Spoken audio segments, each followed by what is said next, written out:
नमस्कार विद्यार्थी मित्र, आज आपण इयत्ता 7वी विषय सामान्य विज्ञान 8वा पाठ स्थितिक विद्युतचा स्वाध्याय अभ्यासणार आहोत। त्यामधील पहिला प्रश्न आहे, रिकाम्या जागी कंसातील योग्य शब्द लिहा।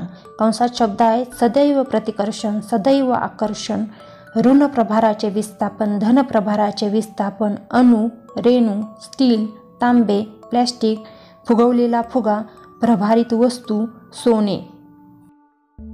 पहिली रिकामी जागा आहे, सजातीय विद्युत प्रभारांमध्ये टिंबटिंब होते। उत्तर, सजातीय विद्युत प्रभारांमध्ये सदैव प्रतिकर्षण होते। 2. एखाद्या वस्तूमध्ये विद्युत प्रभार निर्माण होण्यासाठी टिंबटिंब कारणीभूत असते। उत्तर, एखाद्या वस्तूमध्ये विद्युत प्रभार निर्माण होण्यासाठी ऋण प्रभाराचे विस्थापन कारणीभूत असते। 3. तटितरक्षक टिंबटिंब पट्टीपासून बनवला जातो।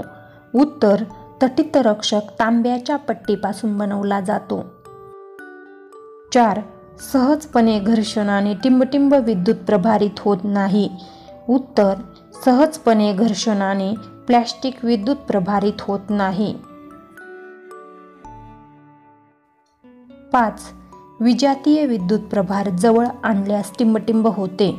उत्तर, विजातीय विद्युत प्रभार जवळ आणल्यास सदैव आकर्षण होते। 6.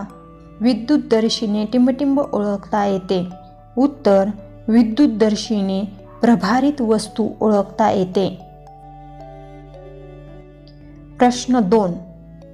मुसळधार पाऊस, जोराने विजा चमकणे किंवा कडकडणे सुरू असताना छत्री घेऊन बाहेर जाणे योग्य का नाही स्पष्ट करा। उत्तर, सामान्यतः छत्रीचा मधला दांडा धातूचा असतो व त्याचा वरचा भाग टोकदार असतो, तसेच छत्रीच्या काड्या धातूच्या असतात। मुसळधार पाऊस, जोराने विजा चमकणे किंवा कडकडणे सुरू असताना आपण छत्री घेऊन बाहेर पडल्यास छत्रीच्या वरच्या टोकाकडे वीज खेचली जाण्याची शक्यता असते। आपले शरीर विद्युतवाहक असल्याने विजेचा जोरदार धक्का आपल्याला बसण्याची शक्यता असते, परिणामी आपला मृत्यू ओढवण्याची शक्यता असते। असे घडू नये म्हणून अशा वेळी छत्री घेऊन बाहेर जाऊ नये।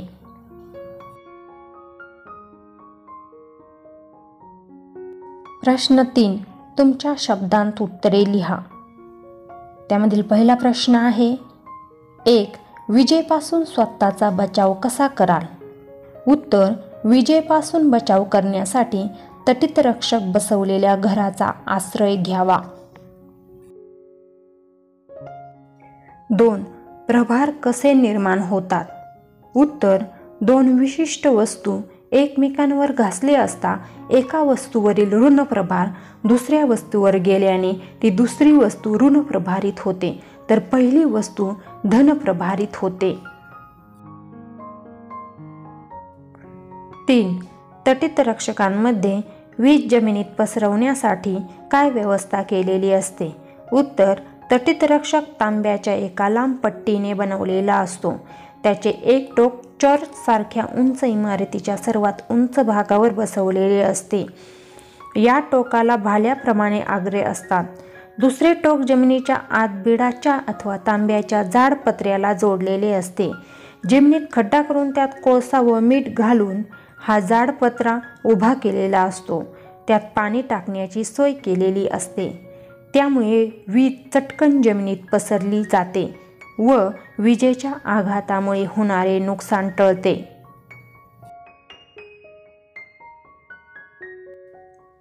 4. पावसाळी वातावरणात काम करताना शेतकरी उघड्यावर लोखंडी पहार का खोचून ठेवतात? उत्तर, अशी पहार तटितरक्षकाचे काम करते। विद्युत प्रभारी ढग वरून जाताना प्रवर्तनाने तटितरक्षकाच्या वरच्या टोकावर विरुद्ध विद्युत प्रभार निर्माण होतो।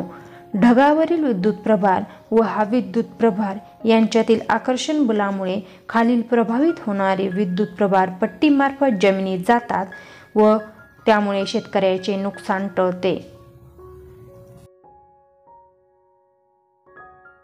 पुढील प्रश्न आहे, पावसाळ्यात प्रत्येक वेळी विजा चमकलेल्या का दिसत नाहीत? उत्तर, जेव्हा ढगांवर फार मोठ्या प्रमाणावर विद्युत प्रभार निर्माण होतो तेव्हाच वीज चमकण्याची शक्यता असते.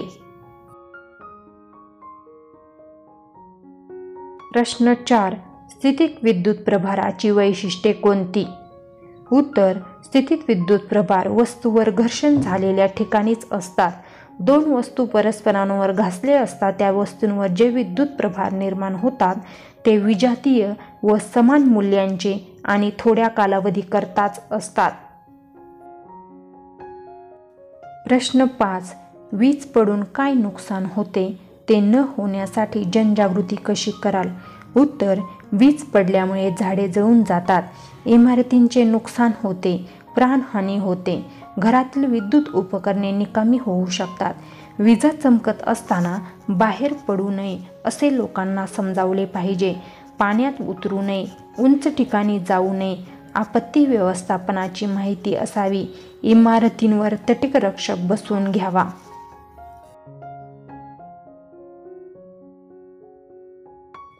व्हिडिओ आवडल्यास लाईक करा आणि असेच नवनवीन व्हिडिओ पाहण्यासाठी आमच्या चॅनलला सबस्क्राईब करायला विसरू नका.